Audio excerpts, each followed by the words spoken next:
ஒரு காலத்தில் ஒரு சிறிய கிராமத்தில் ஒரு ஏழை விவசாயி வாழ்ந்து வந்தான். தினமும் கஷ்டப்பட்டு வாழ்க்கையை நடத்தினான்.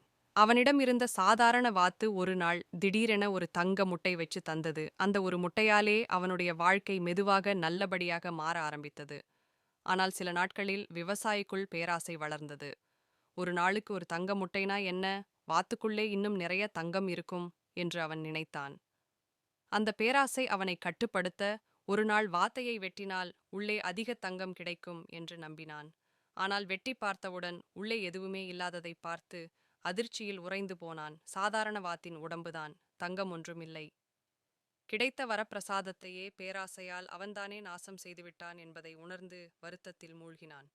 தினமும் கிடைத்த தங்க முட்டையை ஒரு நிமிஷ பேராசையால் நிரந்தரமாக இழந்துவிட்டான். இந்த அனுபவம் அவனுக்கு ஒரு பெரிய வாழ்க்கை பாடம் கற்பித்தது. பேராசை பெருநாசம். கிடைத்ததை மதிப்பதே உண்மையான செல்வம்.